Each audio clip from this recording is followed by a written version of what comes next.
Let's move over from Nigeria to Zimbabwe, where Zimbabwe's opposition coalition for change CCC activist Moreblessing Ali was found dead Saturday afternoon after he had been declared missing for over 2 weeks after allegedly being abducted by suspected Zanu PF supporters.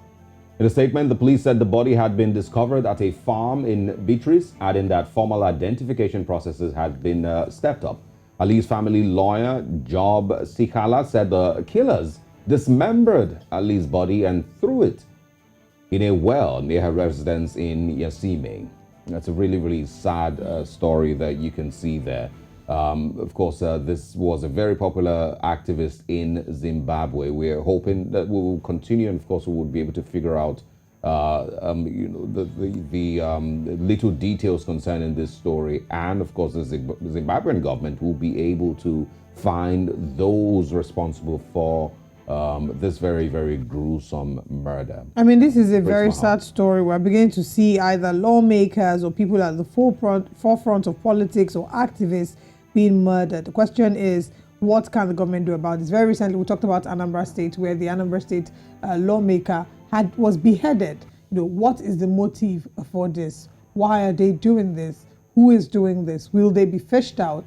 Will there be strong punitive measures to pass a message across to ensure that incidences like this do not occur? Yeah. I mean, it's not only that you kill the person, there is no dignity. It shows there is no dignity to human life. You then dismember them to say your body is worth nothing. You're not honored in life, and even in death. You know, they're not killing them honorably. I mean, killing people should never be good. But even what makes it worse is that it's done dishonorably. It's just very sad.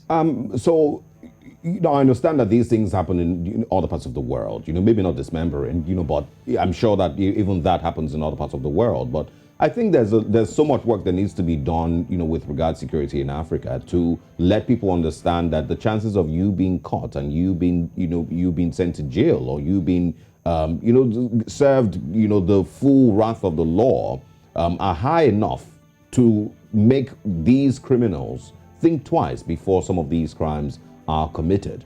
A lot of times when these things happen, you know, and this is across the continent, in different countries across the continent, a lot of times, many people do not have that much faith in the government or security agencies that these killers will be fished out. And this is in Zimbabwe, in Zambia, in Rwanda, in Nigeria, yes. In many places, on the continent. There's so much, and it's a really heartbreaking story. There's no way that this can be told without, it just breaking your heart somehow, some way. Now, it's important to mention that Moreblessing had been missing for over 2 weeks before her body was found, cut in 2 parts, and the body was found was observed by Lina Mukandi, who is 57, and the mother of the suspect, Pius Jamba. Now, the police have been in touch with Moreblessing Ali's family and have stepped up the identification process through forensic science analysts. Police have said that when they get more details, of course, this will be made public for us, and we look forward to having our representative, our correspondent in Zimbabwe, give us the updates. But our thoughts and our prayers are with the family of this activist. Absolutely.